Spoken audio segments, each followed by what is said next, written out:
Hello there, and welcome to what is promising to be an extremely kind of glitchy and lonely episode of the Unifying Force here on the Virtual Cantina Network. I'm Dave, and I'm by myself. I attribute that to the nonsense, people, that is daylight savings time. Okay. Um, because Cat is, of course, based on the West Coast. Geo is, of course, based in London. And I don't. Um, and my internet is glitchy, absolutely crazy this morning. But we're going to go ahead and we're going to have our episode. Gosh darn it. So please help me out by commenting on anything that we're talking about. So from the last time, like, and if Cat and Geo like happen to pop in, we'll get Cat and Geo to pop in here and we'll make it happen. But other than that, it's like, what's up in the Star Wars here lately? We discussed a few things last time, is we've talked about um Andor, and we've talked about the new film coming out that's Captain America: Brave New World, and all those things, and how because that's Star Wars adjacent. The Harrison Ford is the big red hulking. If you haven't seen it, you should. Um, but let's talk about Andor a little. Andor is season 2 is coming out here in April, and they release how they're going to show it, and I don't particularly know that's the greatest thing in the planet. They're going to release it in episode arcs. So every week we're going to get 3 episodes of Andor. Who knows how long they're going to be? I mean, previously I would say it's 45 minutes. Hour episodes is hour and a half. Like you're releasing mini movies, right? And that's a lot for people to digest.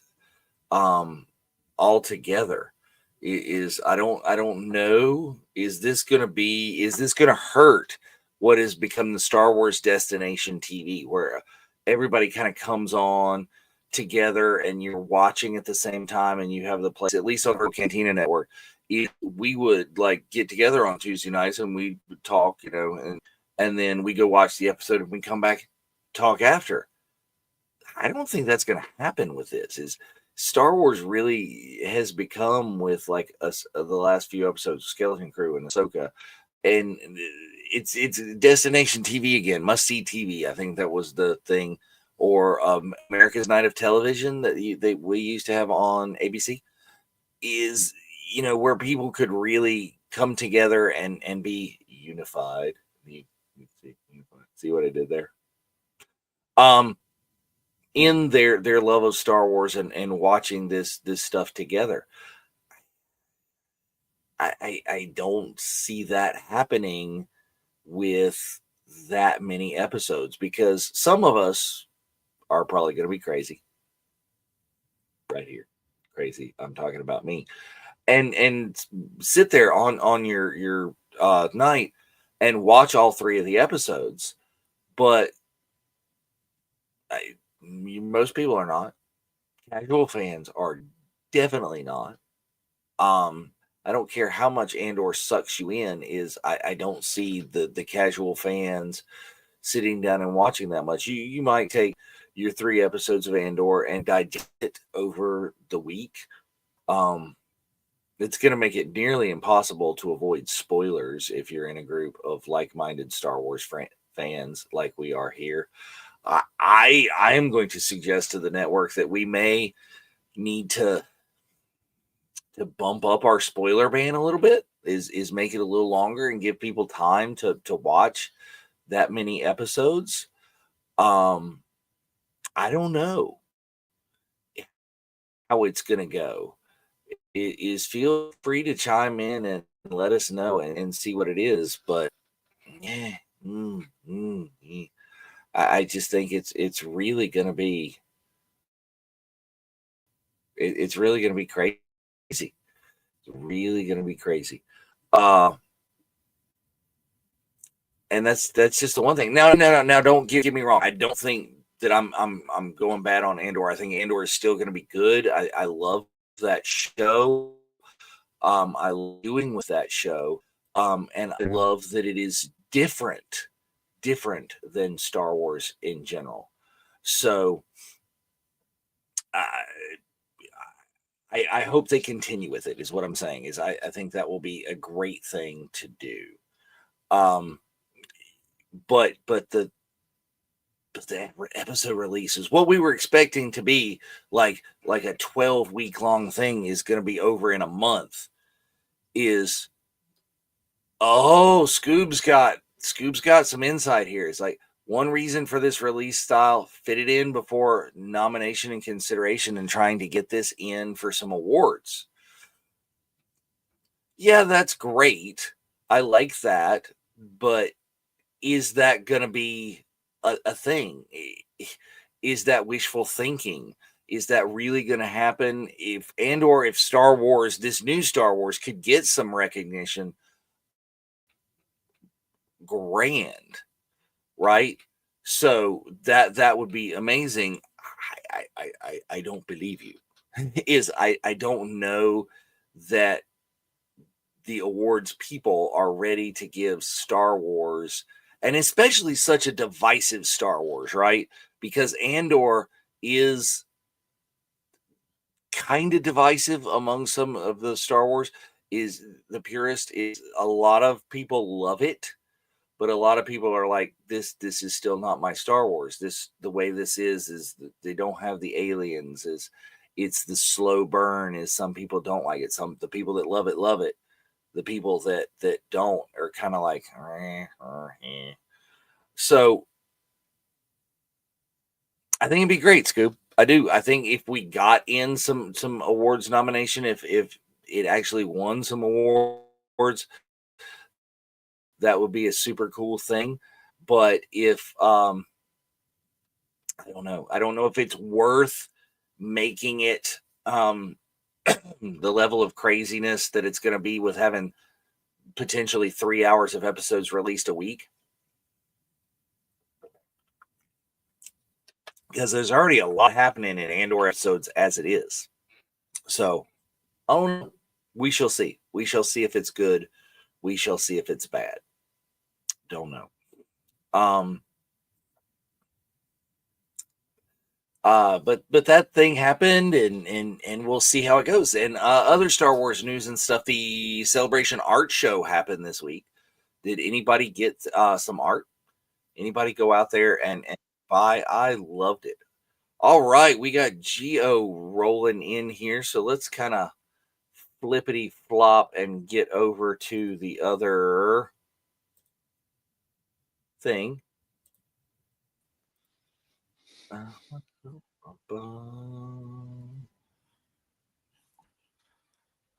Good morning, Geo. Hey, good morning, Afternoon, good still an afternoon. earlier afternoon than you were expecting, huh? Yeah, it really was. I'm so sorry to join late. I did not factor in the springing forward, I believe, of your time zone and Yes. clocks Bringing forward, in North it's America. some of the nonsense of these just ridiculous construct that time is, right? Is time doesn't exist. We made it up, and now we're Mhm. screwing with it.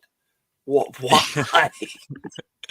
Yes, human nature to try and tinker with things that maybe don't need any interference. Yeah, and also the fact that it's not necessarily coordinated everywhere, so you can have little Well, that too, issues. especially. Yeah. Well, Um, you're talking international boundaries and things, man, but like even here within the United States is not all municipalities, state governments, is different regions don't mhm. put up with this. Is there's just certain places that like no, the time is the time. And but officially we still spring forward and fall back, and that was the we lost an hour of our sleep. Lost an hour? Yeah. Yeah, Last night. but gain some daylight, gain some morning if you're active in Well, the morning. I don't know because this is Sunday morning and I did not get Mhm. up at like my normal hours. We'll Mm. see what it looks like tomorrow. Sure. When I wake up. But yeah, is getting the time and having more daylight when you get home in the evenings potentially. That's going to be a helpful thing, is especially in the springtime, is with all the kind of outdoor activities and things that people are starting to do and do more of outside. Right, But exactly. what we were talking about before you came on, Gio, is the time formats. The formats for Andor have been released, and that they're going to release 3 episodes a week, like drop them all at the same time. So that'll be that entire year arc. Yeah. Um, but just all at once. And how is that going to affect like what's become the destination TV that Star Wars has over here? But you talk about it from Mhm. over there because they drop it at a different. It's a whole different time when you get dropped over there, right? So talk about Actually, how you think that might affect it. I think it would affect the show if that was the case, but I hadn't heard about it being that way. So far, it's been so good for the Disney Plus shows in terms of coordinating the worldwide release. It would end up often being the same exact moment around all the Disney Plus subscribing regions. So, Mm, for East Coast time, it would be 5 hours ahead of GMT or Universal Coordinated Time, the time zone that the UK is in, and obviously another 3 hours difference, so an 8 hour gap um, from Pacific coastal time. But I think because of the fear of spoilers and the wanting to keep the story kind of consistent and hidden and not have anyone so-called miss out, so far all the Disney Plus Star Wars shows have released at the same time. So if someone in the UK or even Europe a few hours further ahead, but what time um, is that for you? Is for us. For us, we're releasing it like 9 p.m. Eastern. Like when yeah. does that? So when does it drop for you So guys? so if 9 p.m. Eastern has been the set time, then we're exactly 5 hours afterwards. So we're in the the depths of the night slash next morning at 2 a.m. Ooh, So yeah, in terms of coordinating, if you wanted to watch if we wanted to watch alongside one another, and I'd love mm, for that to be the case, it would absolutely devastate that night and that morning because of the 5 hour yeah. difference. And you don't want to get yourself jet lagged in the middle of the week, whether it's a Tuesday or a Wednesday dropping. Oh, Um, absolutely. Well, so so yeah, you haven't experienced what we kind of have here, which is mhm. the last few shows have been like appointment television. Yeah, Is so apparently Disney, Lucasfilm, whoever's in charge of the releases is not concerned about that across the world. But Yeah. at least within the United States, within this 3 hour gap, we've kind of been able to do that. That 9 p.m. is 6 p.m. on the PM. West Coast, and Mhm. people can come in, people can watch it, people can get on the phone, get on the interwebs, and Mhm. and discuss it all together. But Mhm. we forget that like so much of the world is missing out on that. Yeah. So I guess So it doesn't affect you guys that it's going to go to. I don't think we'll do that anymore because it's going to go to a potentially, you know, 2 hour, 3 hour block of time. yeah. Yeah, I Yeah. don't That. see people doing that. And I Yeah. definitely don't see the casual fans at all sitting down Yeah. and watching Andor for 3 hours at a time, or 2.5 hours, or 2 hours at a time.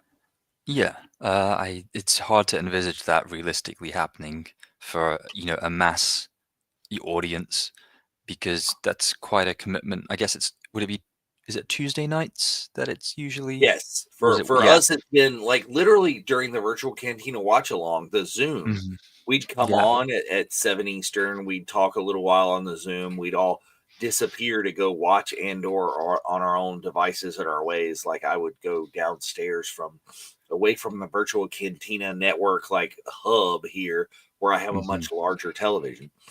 Sure. Um, but then we could, but we it's still early enough that we'd come back on because you're gone away for 25 to 45 minutes, Yeah. and then you can talk about it. Yeah. It in a way it's that's almost the ideal time it's been for the last few Disney Plus shows to be able to organize that, whether it's East Coast, West Coast, or there is another time zone, isn't there? That central central time Yes. and So mountain we time. we Yeah. so we have multiple time zones across the US. We have Hmm. Eastern time, we have Central time, we have Mountain time, we have uh West Coast time, Pacific Coast time. Yeah. Um but yeah, everything kind of affects is an hour back as you travel west across the United States. But then like the drops is like what that drop is going to be like 8 a.m. or something Japan time, and it's Yeah. Definitely. oh Yeah, it makes it difficult to the idea of having a live watch party would be really fun, and I yeah. guess having that Tuesday evening has facilitated that. Well, and Um, Disney Plus has actually created that within their mechanisms. You can like synchronize watches or whatever, synchronize Disney Pluses and do a thing. mhm, Um, yes, Sherry, rebellions are built on hope, but I don't know once they've released. I assume that this has been officially every place that I've seen it that that's officially they've said that that's going to be that way. Now, that's not saying that they haven't in the past decided to take back what they're going to. Oh, we're going to release the first two episodes on this day, or we're going to do this, or Obi-Wan. They did, wasn't it Obi-Wan that they decided to release earlier to D plus because they'd already shown it to us at Celebration, and they're like, oh, those people are yeah. going to spoil it all day, Yeah, and yeah, they were exactly. right, but Yeah, it gets very tempting because, of course, it's fresh. You've just seen it. You want to talk about it with your friends, and if you're not fortunate enough to be, in the specific celebration hall that's screening it, if you didn't win the lottery of right. tickets, then yeah, um, it's it's it's interesting. Um, I guess yeah, it comes down to fan discipline and how much you can just hold off for a few hours or a few days until everyone else has got to see it. Well, I really Um, think we may need to rethink the spoiler ban here on the network as well, and like increase that amount of time mhm, because 48 hours with again the outdoor activities happening more in the springtime and stuff and everything, people coming in later and having less sit down in front of the tube time, um, will people get 3 episodes digested within 48 hours? I don't know. I don't know. We Yeah. shall see what develops. Have they officially released the duration of the at least the initial episodes? No, not that I have seen anywhere. We are estimating and ballparking based on the length of previous episodes Right. of the Hmm. previous season. So Yeah.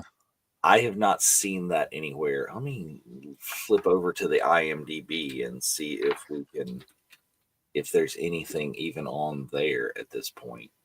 Yeah, I was just about to suggest that actually. And we can also, compare and contrast to season one.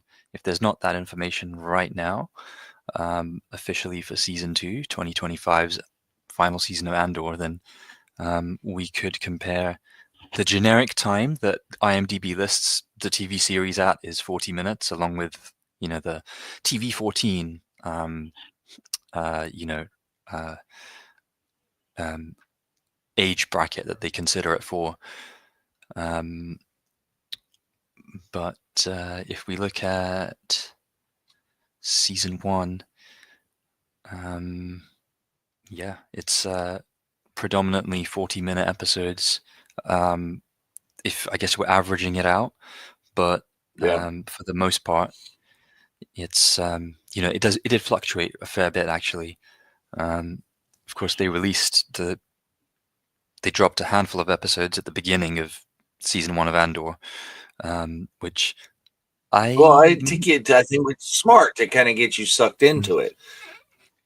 yeah. Okay, so just looking at the 10 episodes the 12 episodes, sorry, that we had in season one, we had a bit of fluctuation. So the first 3 episodes were on the slightly shorter side in minutes because I guess they released the entire batch together. Mhm. So the opening Right. Casa, which had Cassian's backstory as a child and how he got involved in, you know, survival at least at the beginning, if not rebelling.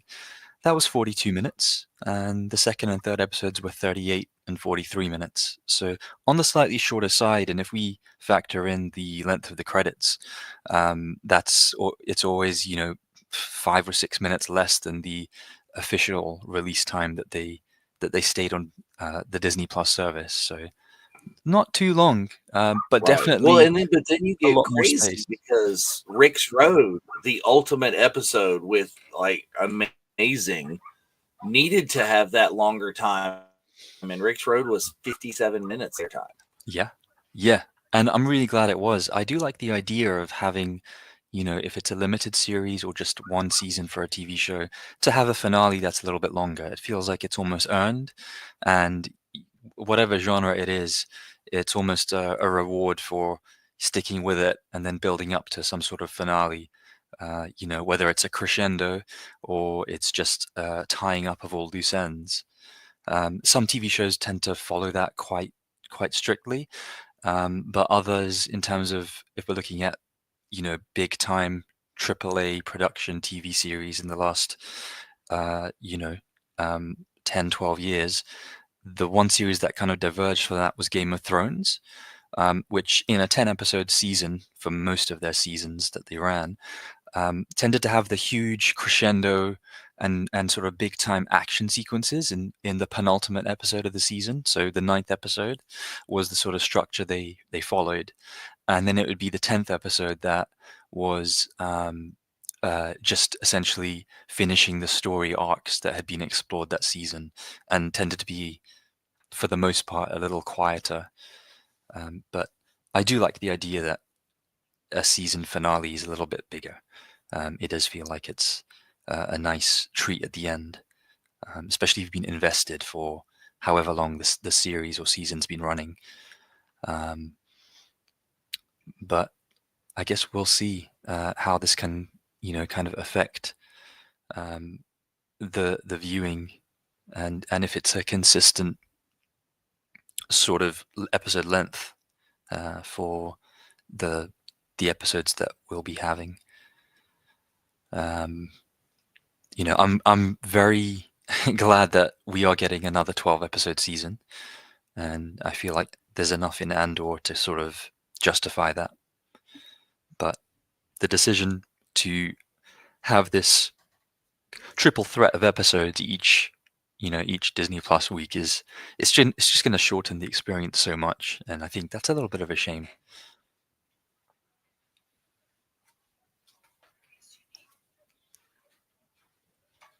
Indeed, it is we were looking forward to here on the watch alongs is having that go for months and months at a time, and having plenty of time to bring on potentially guests and people to come and talk, and us just having like the entire the rest of the spring and into the summer just really doing that. So do we think that Scooby mentioned ahead of time that one possible reason for this release style is to fit it in before any nominations, before that you could get to award nominations based on that, and get it in quickly instead of dragging it out. uh I'm skeptical. Yeah, I'm Is trying to consider. Yeah, the Emmys. I think if that's what we're looking as, the premium TV awards, I think they tend to be in the third quarter of the year. Often they've been in sort of September time. So again, the cutoff for some of these award shows sometimes is quite set ahead of time, but I think Yeah. since the writer's strike and actor strike, COVID, lockdowns, and other huge factors external to the entire industry have sort of made those fixed times for getting the awards, getting the TV shows, and even the films for looking at the Academy Awards and all the other award season events that happen. They're not as strict with it anymore. So perhaps it could be a reason. But I feel as if this release style, you'd hope it's simply a case of being based on the story and what fits the story best. And that's what we can hope Mhm. for, really, to give us the best experience of actually, watching along as we go. But yeah, I absolutely do hear your concern that having, even if we're just 35-minute episodes in terms of length, because they've not released the duration as we've seen, Yeah. then, let's say we're getting, you know, that'd be 105 minutes of TV to watch in one go, and or as a TV series, if we're looking at a similar tone and pacing to the first season, there's a lot to take in, and the episodes are quite heavy. There's a lot going Yes. on, and it does take its time. It doesn't rush things. At least season one didn't at all, and it allowed the characters to kind of live and breathe in these new settings and environments that we'd seen. Um, and perhaps they have thought that it would be a more rewarding experience to have three in one go. But yeah, I do think it's a little unusual when I did come Indeed. across that story. Yeah. Um, So let's get into our topic for the day, which is there was an article that we posted a while back in the Unifying Force chat, and it's should Andor. Okay, let's preface it a little bit. There's been all the talk that we won't even get into. I'm not even going down that road about mhm, Kathleen Kennedy's potential retirement, right? And then that spawns talk on who's going to replace her, and blah blah blah. So this article from mm, Forbes is should Andor should be the future of Star Wars, but it's not going to be. Okay, yeah. so should Andor be the future of Star Wars? Should we even go down that road? Let's discount their reasoning behind why it's not going to be, why they said that there's no way it's going to be there, is Mhm, because Tony Gilroy is like 70 years old, nearly 70 years old. Okay. yeah. This is and he's put like already 10 years into this project of getting Andor started going and made into the amazing thing that it is. Mhm. And you don't need to he's not going to do that. We don't think. We wouldn't think. But should Andor be the future of Star Wars? Hmm. It's a tricky one to think about because it was absolutely, I think, by all accounts, for the most part, people who viewed season one, um, a huge success in terms of storytelling, in terms of acting, in terms of all the kind of film craft that you want going into an experience like that. The use of cinematography was phenomenal. The CG blended so well with the use of practical sets, which it's been a criticism for a lot of the other smaller Disney Plus shows. Mm, And by all accounts, even critically, which isn't always something that we can put too much weighting on, but critics in most parts seem to absolutely love the show as well. And you would hope something of that high quality would be a project that could go on for a little bit longer. Um, but it actually just struck me that it did seem a little surprising that that statement was made. That I think it came directly from Kathleen Kennedy saying that Tony Gilroy's invested 10 years in Star Wars, because obviously that's the span in which it's been. If we look at the release of Rogue One in 2016 and the likely 2-year production cycle leading into that. But I, you know, um, working in the industry, just being viewers and fans on the outside, a lot of people do juggle a lot of projects simultaneously, yeah. and they are always, if they're fortunate enough to have continued work, because obviously it's contractual often and based on a project by project basis.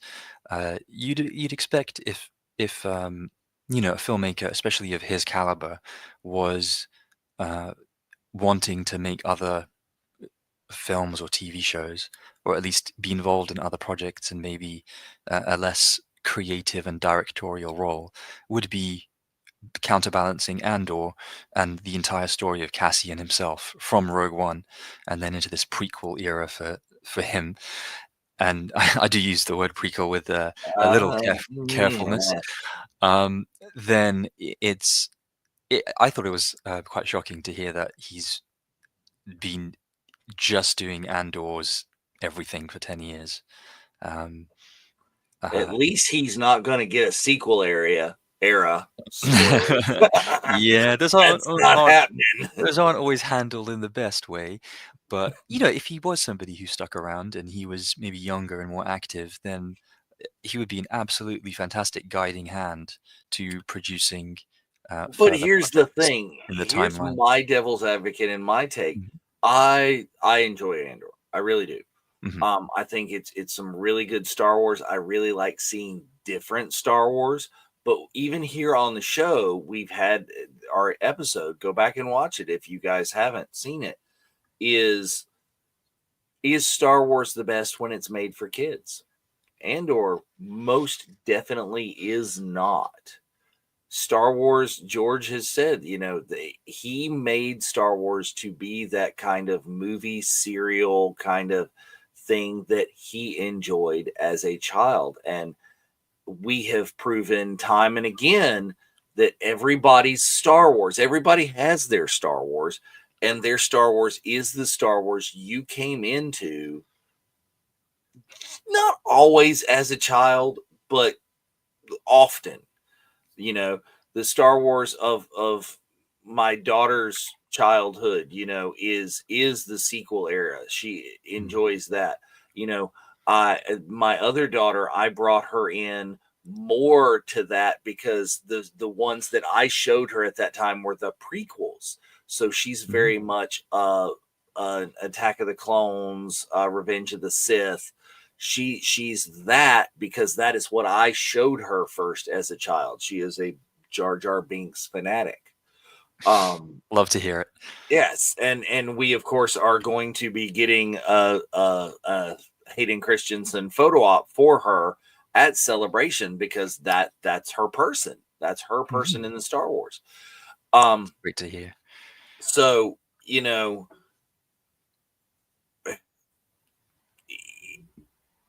Tony Gilroy, if Andor, regardless of if it's not Tony Gilroy, if they're making it in an Andor style of the future of Star Wars, I don't think that has the future for Star Wars. It would make it something inherently different. You know, Mhm. I want to see Star Wars have different projects and have different purposes, have this Andor thrown in, have this more moderny kind of throwback that Skeleton Crew was, that I enjoyed immensely, but it was completely and totally uh like it purposely infused the 80s and the nostalgia of that, but kind of in a tongue-in-cheek way, not that. But Mhm. look at what Sherry's saying. Even the animated series, although they were made for kid, dealt with content that wasn't always child friendly. Yes. Yes, Sherry, but the Clone Wars and Rebels, it's hidden, right? As all great animated shows do that are successful. Just think about a lot of the adult humor and adult jokes in classic Looney Tunes. Okay. Mhm. Tiny Toon Adventures. They put in the content there that are keeping the adults watching, that the kids just kind of gloss over. The Flintstones and the Jetsons Yeah. were made for adult audiences, but they haven't lasted with adult audience. If you put on the Flintstones in primetime TV today, your audience is going to be children, right? Because adults are not going to watch that as much. And in some ways, I dislike that, because Family Guy has no place being watched by children. But it's like Mhm. moving pictures, and the kids watch it excessively. Yeah. But then you get to the down into the content, and you're like, holy shit, my Yeah. children should not be watching this mess. No, But but absolutely not. Yeah, it's very Family Guy is very singularly edgy and, quite brutal. And the style of humor, I'd say, if we're being strict about it, it's lots of blue humor. So mm, a lot of what's considered, let's say at the very least, adult or mature, but those are what the ratings would say. Um, yes, but I actually, and I've enjoyed the early seasons of Family Guy a lot, but it's not something I've kept up with so much. I think I hmm, could probably dive into an episode here or there in the most recent seasons because I'm familiar with the general characters and the overall vibe. But right, it's quite excoriating and excruciating to some particular characters, and quite lots of dysfunction, but not in the balanced Simpsons way of family yes, dysfunction. It's yes, very much um, you know not just sarcastic but cutting, and hmm, that's not the tone that you want for a full family experience. But I think, yeah, the using the analogies you did with the Flintstones and the Jetsons, that's a lot more wholesome, hmm, but still written with the wit and the smarts that can be enjoyed by adults, by people who are more experienced in life, and yes, can relate to the stresses and responsibilities that come with uh, being adults. And it's interesting because I think if we just specifically look at the Clone Wars, I think there was a huge tonal shift I felt in the sort of mid to three quarters way through the second season. yeah, You had the storylines about parasitic aliens, you had uh, zombie creatures being brought back to life, and sure, nowadays there's a lot of content, whether it's through film or video games or short content online. You know, zombie horror was back with The Walking Dead. Huge yes, wave of yes, apocalyptic everything, and that's absolutely not a kids show, and I wouldn't want anyone who cannot handle it to see the gruesomeness and grisly gore. But that has permeated pop culture so much that nowadays, younger people, children everywhere are exposed to things that quite would have been considered, maybe 30 years ago, very, very rough, very, very adult, Completely. It's very things inappropriate, quote unquote. that would have had Senate hearings in the 50s are Yeah, children's fare at this point. Like yeah, I teach elementary school, and the number of children that roll in Deadpool merchandise, yeah, and I'm talking like the original Deadpool. Like Deadpool and Wolverine was fairly mild compared to where Deadpool was. yeah. Um, and In and, terms and the of kids are violence, it was still there, but in terms of the yeah other stuff, it was a lot less. Yeah. yeah, and the kids are rolling in this, and no, but we digress as we tend to do. But yeah, the Clone Wars and Rebels were dark, but it still has enough of that light humor that I really think that the children gloss over that. Andor doesn't have Jar Jar Binks. It doesn't No. have that character that is your comic relief, and that brings it across. Like even the emo droid is literally like B2 emo or whatever, is just it's lovable for adulting, but it doesn't have any sort of childlike quality or thing for them. And I don't want the future of Star Wars to exclude the next generation. I think that's where a franchise goes to die. I think Mm, that's some of what's wrong with Indiana Jones is you haven't brought anything in for the next generation. Is they like the Dial of Destiny thing, it just kind of rehashed what was there before, and I don't know that we will see anything else out of Indy for a good while because of it. I don't want that to happen to Star Wars. I don't want that to be its future.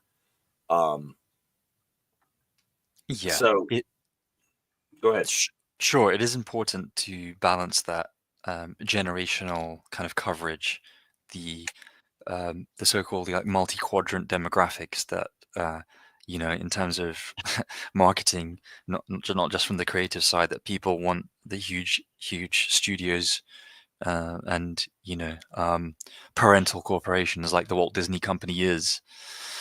But Um, don't even get me started on where that went wrong, Sherry.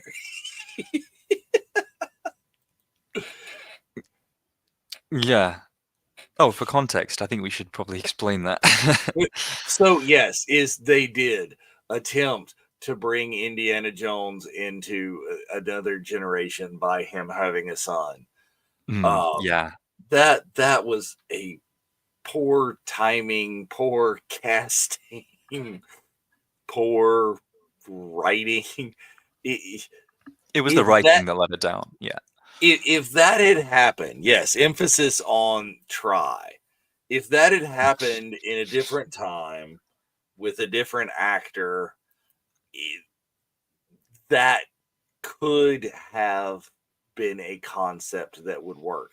It's kind of the same thing that didn't work for a lot of people with the sequel trilogy, where you're bringing in this younger cast, but you didn't get quite enough interaction, I felt, with the older cast to give it the passing of the torch, right? hmm You Yeah. didn't really get that moving along. It's where other films have had success.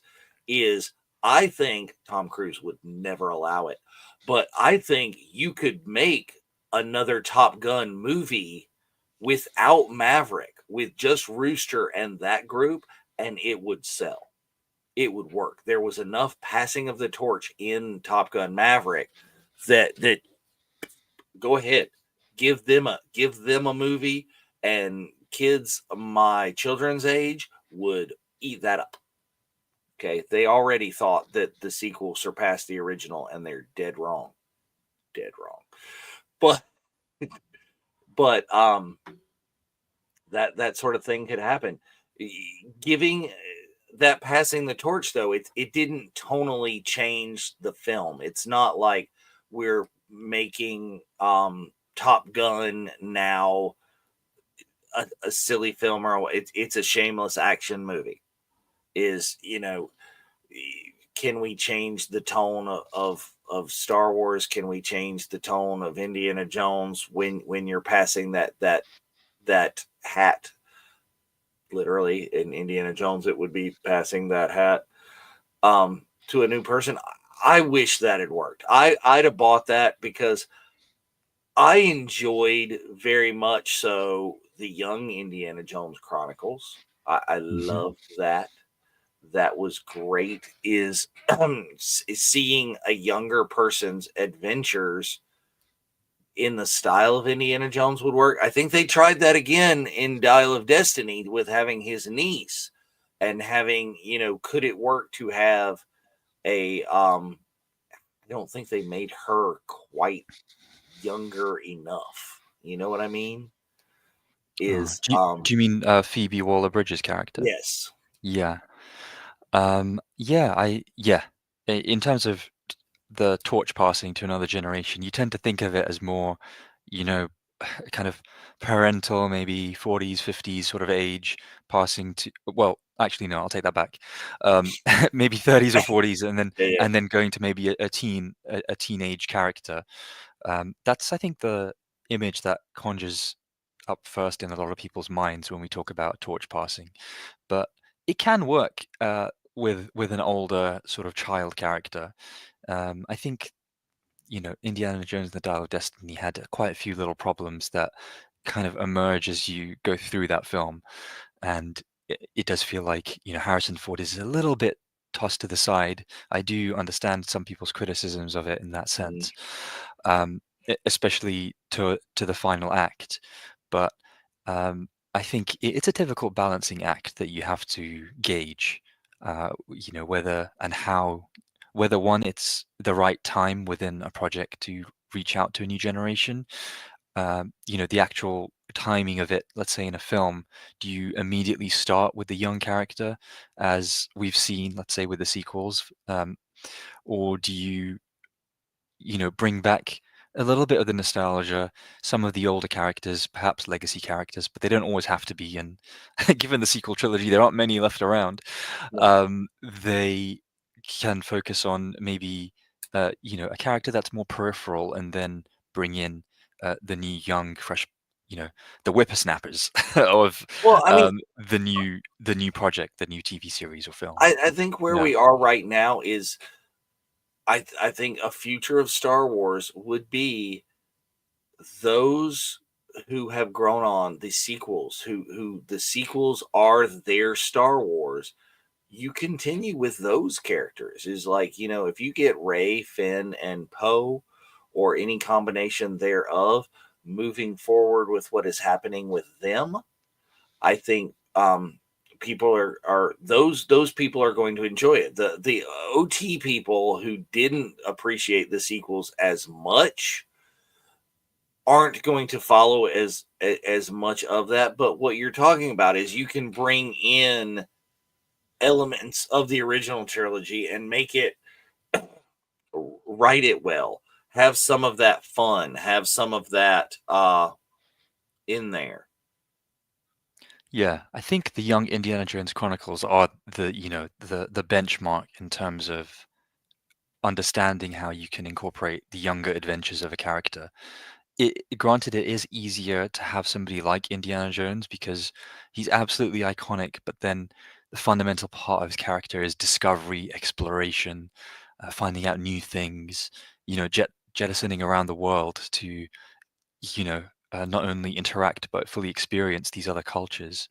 And given the scope of what the Walt Disney Company can do in Lucasfilm, beneath them, you'd think that that sort of structure would, comfortably work very well with, bringing in a younger character. So yeah, I mean, first of all, I do have to say that it'd be really great if the Young Indiana Jones Chronicles could be available through Disney Plus, Yes, yes, because I please. feel. Yeah, I feel like it's, even saying it, I think would be a deep cut even to people who love the Indiana Jones films. Um, Yeah, I mean, I it's not easy to see. You can find full episodes on YouTube occasionally. I have them on VHS, but how often do I bust that out and watch that?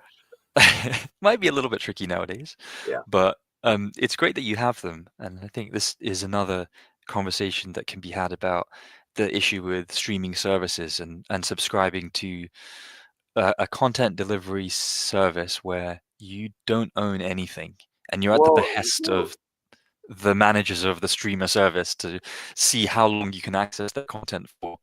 well, Um, here's the let's go down the road and let's go down the rabbit hole for the day again.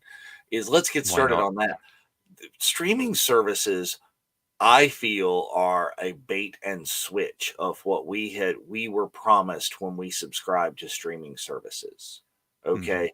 That is no more than commercial television on demand, right? Hmm. Is they've thrown ads into it unless you Which is pay them more unbelievable. money. Yeah. Yes. They've also we were promised access to the entire Disney library. Okay, we were we thought when we ordered Netflix it is going to be this group of films and we have access to that group of films at our fingertips for the entirety of our contract with them, not these movies are coming on, these movies are going off. Like Disney, the Disney vault that they would put the VHSs in and the DVDs in for so long, that content, they're doing that again with us. Not as much on Disney Plus because once you have like a mainstream animated film, yes, it does stay on there, but we're not getting access to all of that content all of the time. Which the stuff rotating in and out and on and off of the streaming services, this is not what we were promised, you Hmm. know. And for crying out loud, like Hulu is becoming I've subscribed to ABC essentially. That's Okay. what it does is I have merely subscribed to the privilege. Yes, like taking off the Willow series. Yeah. This It's is yeah. you It's should silly. not be able to at will just decide that, oh, for financial reasons or whatever reasons they're taking them off, we're taking this off. Hmm. Is we were like an archive. That should be an archive of all the things that were. And once it is on that series, we should be able to go back and see it at any point for the price. And then, oh my gracious, the ads. I have a question. Yes. Is Disney Plus for you now running ads? So yes and no. That is the Oh, weirdness about it. Is we've noticed this on the watch along is sometimes there will just be an ad before. It's not like other streaming services that I'm seeing that will every so often. What was it we were watching last night? Uh, I don't remember the movie, but we're watching a movie on a streaming service, and you get an ad break every so often in the theatrical movie. Disney no, no, Plus for a no. while there was putting an ad before a show or a movie or something like that, but it wasn't consistent. You couldn't find it all the time. When we're doing the watch along for a while, some of us would get an ad, some of us wouldn't get an ad. Hmm. Um, my plan, I don't think generally does. See there, yeah, usually just for an upcoming show or something. They're Yeah. advertising themselves. They're not doing Yeah. third party advertisement Which at or least whatever. is a little mercy, I guess, Yes. because you don't want to be bombarded by random commercials about, Yeah, let's not take this get pharmaceutical something or other, and yes. then the guy reads off in 10 seconds 50 lines of terms and conditions. Um, Right. But you are yeah, kind of getting that. I think you do get that on Hulu at this point. right. Do you happen to remember the movie you watched last night, which streaming service it was on? If I you were do not. getting because interrupted. we watched several movies last night, and I don't recall which one it was that we Mm, were one with the ads. Sure. I know Um, that the Good first. morning, Cat. Good morning. Hey, So hello, welcome. we are Um, currently on a rant about streaming services having bait and switched us. Is it Um, 9 o'clock? so it is nearly noon here on the East Coast because we had the you have fallen victim to the spring forward. Oh, okay. Mm, I But see. that is okay. That allowed me to rant on that before DLG yeah, joined a we had a little few. later this morning. Yeah, But we had a few grumblings about yes, the strange the need to create time let's zones. take this abstract time construct that we made and then mess with it so it really Mhm. messes with people. Mm. Yeah, But Yeah, yeah, Sherry, is two accounts, one paid with no ad and one that's free with your cable plan is like, but that was not, yeah, let's change the terms and conditions while we give you a price hike. And streaming services are not what I at least originally understood they were going to be, which is an archive of this media forever. You have art access to that, but no, they can take off what they want and put on what they want. yeah, yeah, you'd think that the servers would be big enough wherever they keep them, they could just put whatever on there. Um, Kind of like I noticed when HBO Max first launched. They're like, "Oh, look, we have all seasons of Looney Tunes, all the classic stuff." And I looked at it, and if you actually go through it, several of the seasons, the numbers will be there, but there's nothing there. Or other seasons, there'll be like maybe 2 episodes instead of the full docket, mm, because they're trying to trick you into thinking everything's there because they just, it's part of it's laziness. They just don't want to put it all on there. And it's just, yeah, but they'll make yeah, just room for all the reality TV crap. Well, yeah, but yeah. Amazon Prime Total is false you'll get advertising. like an episode or two of a show that is free, and then all the rest of them are pay by episode or whatever. Mm. And it's just like, come on, people. Oh Is no. Oh That's yes. yeah, I think is because Amazon Prime's been very sneaky. They've added kind of subscription services within their main Prime Video subscription. So sometimes you've got to like scroll down a lot to find the things that actually have the blue Prime logo saying Mm. included with Prime. Um, and Now, yeah, see, that just one I complain less about because that was a free add-on with the fact that I already pay to have, Amazon Prime.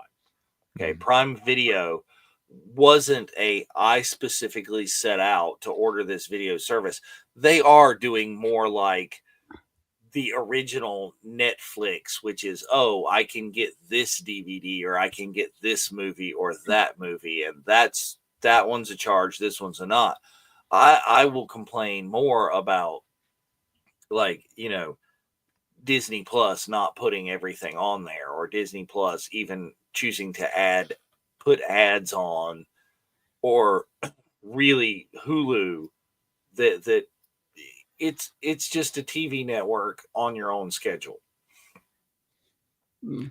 yeah, it's kind of like the I kind of called this ages ago in that the streaming services, as soon as you had more than two major ones, it's essentially becoming a kind of on-demand satellite cable TV Mm-hmm. situation in that you're constantly subscribing to things. In fact, it's even more needlessly complicated now because you It have really is. individual subscriptions to individual services, some of whom will have titles on for a limited time. It's not always clear how long the duration will be.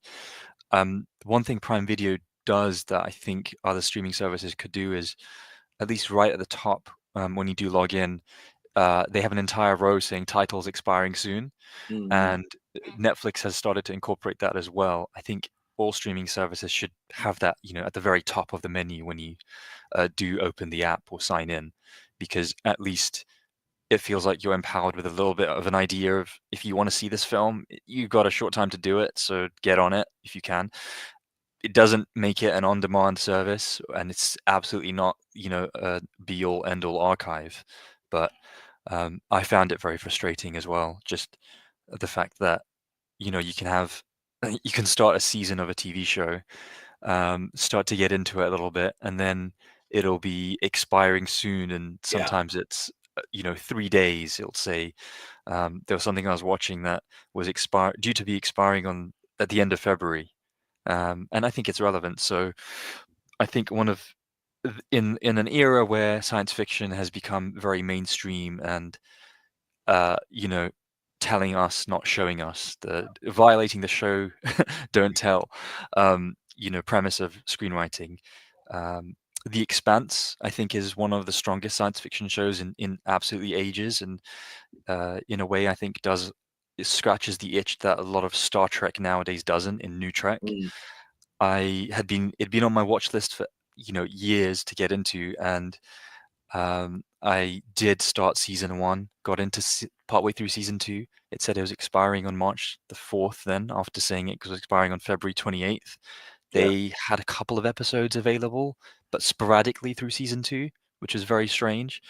And then that's it. They just disappeared. So only the latter half of that series, seasons 4, 5, and 6, are still available through Prime Video. You try and access seasons 1 to 3, the titles are still there.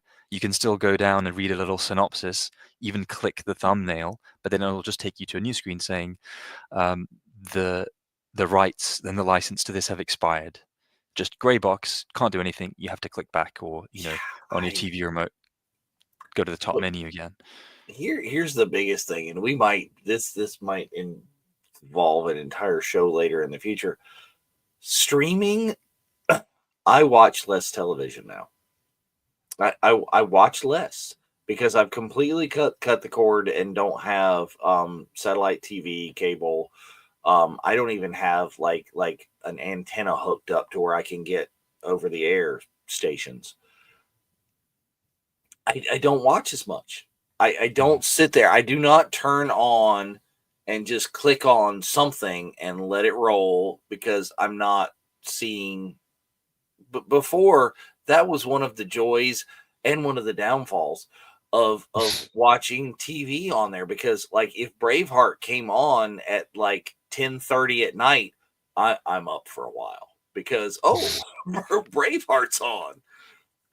I'm going to sit there and I'm going to discover it and watch it. But I mean, I don't think I have ever searched streaming services just to go watch Braveheart.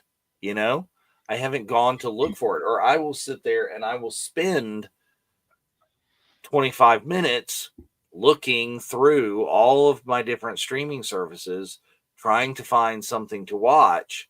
And I'm just like, by the time I get there, I don't have the time to be invested in something brand new. So I'll go click on something else. I'll click on something tried and true that I'm going to watch over because I know that I can enjoy it and half pay attention to it. But it's a weird thing that it's done, that streaming, I think, it's done. Yeah. Just to address Sherry's comment, I'm absolutely with that. I do love the feature that, with Prime Video, at least, you do have that titles expiring in the next 30 days row, because it's something that you can kind of check back on and try and catch any films that you might have missed or had something that had been on your watch list, like I was saying with The Expanse. It gives you a chance to try and kind of prioritize your viewing experience. So I think Disney Plus should do something like that. I haven't experienced they having anything similar, but the fact that they acted in subterfuge and took off Willow, and it was just a shock and surprise to anyone who couldn't access that series anymore. I believe, did they do the same with the legacy Indiana Jones films? They did, but they don't own the rights to those. Paramount does, so the lease probably expired. Right. That's So it's weird because you go to their page strange. and it says the Indiana Jones collection, and it'll have the new movie and it'll have that documentary that they did, and that's all that's in the collection. That's very weird. Makes the word collection redundant. Same with their Alien collection for their Hulu tab. It's like, oh, Alien Romulus. I'm like, That's not a collection. Yeah, it's genuinely false advertising. What are they doing? Yeah, I think not having the Indiana Jones films on a Disney Plus streaming service is absolutely insane. You talk about archiving great films, and you'd at the very least think if Disney's the overlords running the Lucasfilm enterprise, then they should try and get on it with Paramount to have that license renewed. They went down the rabbit hole and they put on they went and they put on the micro series. Okay. Well, they put on the Young Indiana Jones Chronicles. Even was on there for about a year, and that was I think Paramount owned too, but that was never available here in the UK and Europe region. Oh no, yeah, they had it on for about a year, but they're mostly like I think they were still standard definition with a slight. Maybe they didn't HD. It didn't look like they did, but I don't know that I ever discovered that. I've seen the Young Indiana Jones Chronicles. I've seen it streaming. I think I watched it YouTube or somewhere at that there's point. a YouTube channel which has all of them, but they're like edited weird and titled different, so they can it is that right, that original 43 aspect ratio. Ever the 16:9. You see it in the what is it 4:3? Yeah, because that's how it was originally made. But I'm sure Paramount asked for a lot of money that Disney just didn't want to pay. Yeah. Same reason that Disney isn't working with Universal to do standalone Hulk movies. Like Marvel did that when they were an independent company when they made the first Incredible Hulk, but Disney's like, now we don't want to split the profit and pay that money for that studio to do that. But now they've embraced just silly. Yeah. Yeah. Over at Warner Brothers, since they've had their new guy Zaslav in there, he's paid down $19 billion of their $40 billion debt in just 3 years, which is pretty good. Yeah. Well, I mean, if Warner Brothers can, you're trying to get me started on that. But if they can make a decent theatrical DC film, go. But we shall see. Yeah. Well, it happens even in the in parallel industries. So there was a very anticipated Wonder Woman film that Warner Brothers Games, Wonder Woman video game that Warner Brothers Games were had on their slate, and I think they'd put 2 years of production into that, and it's I think it was scheduled to have the release in February 2025, and about 2 weeks beforehand, they just announced it was cancelled. So it's really weird how some of these corporations decide on what they think is justifiable. That's odd that it's this late. I don't think it was going to be. I think it was going to be like next year. Oh, I would have thought that would have been. If that was finished, they would have just thrown that out there. Wonder Woman sequel fallout, but that's way later than that. That was again they closed all of their in-house video game productions because it's like they can make more money or save money leasing stuff out because they're still trying to pay down all that debt and figure out where they could save money. And now that Gal Gadot won't be playing Wonder Woman anymore, I guess they didn't feel that it was like invest in something else. Yeah, she's now the evil witch in Disney's Snow White, so she's had a transfer from a huge DC property to a Disney one.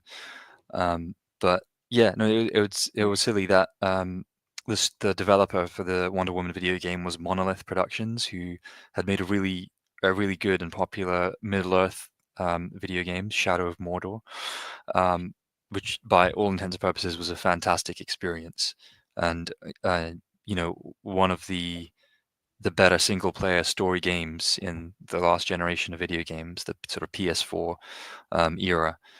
So it's weird. You feel like sometimes these people have no idea what they're doing. But yeah, the way projects are announced and then cancelled, I mean, we constantly have that as an issue within Lucasfilm. So you'd hope there's a bit more consistency and stability when you have things so up and down. Yeah, I mean, it's completely and totally that way. It's you wouldn't think it would be, but it is, and that's just how I don't understand the licensing, the this, the that, the money, it's this and that. Where is why do you only own something for a period of time? Yeah, it's bizarre, isn't it? Yeah, you just hope that some of these studios negotiate a little bit better, but they're being a little too frugal for a corporation of their size. What's what's the overall worth of the Walt Disney Company? It's like close to $200 billion or something. And they're So, spending $23 billion on content this year alone. But okay, no, we can't pay our workers at the Anaheim parks living wages. We can't do that. No, we can't do that. that's absolutely awful. We can't pay a few Ridiculous. residuals to keep some of our good content on the streamer. We can't do that. Yeah, That it's like you made that. That's yours. It's the I don't know. Again, that's the bait and switch of what happened when we were promised streaming services. Is like I have paid for Disney. I want to watch all my Disney stuff. I have paid for HBO, which now we thought was Warner Brothers. Now it's changed names 47 times, and it's whatever. It's like I want to pay for it. Like I want to have my 4 channels that I used to have. Okay, I want to turn to ABC. I want to turn to CBS. I want to turn to Fox. Click. I want to have yeah. to get up and walk across and turn a knob on my TV. Okay. Now, here is the portion of the show that is the old man yelling at clouds. Oh, there is an old hi-fi type store in town where they got all sorts of vintage Panasonic equipment from the 80s. I can get you a little TV like that, sure. There you go. That will absolutely get nothing because there's no digital air antennas. I can hook it up to my VCR. There you Yeah. go. I can hook it up to my VCR and I can watch my Young Indiana Jones. Dust off those VHS tapes, re-experience the joy of Young Indy. Yeah. I mean, the other use you could have for a CRT is hooking up those classic video games consoles. So don't sleep on that. That's a possibility. Happen to have an Atari 2600 in the box right there. So that would be what it would do. But yeah, anyway, we've gone down the rabbit hole. We've been here. Thanks everybody who's been on joining with us. That's why we like to do this live. We will chalk this one up to my internet issues did apparently resolve a little bit, but yes, the curse of the daylight savings times. That's what we're gonna retitle this episode, and we will see you again in 2 weeks. All right. Yeah.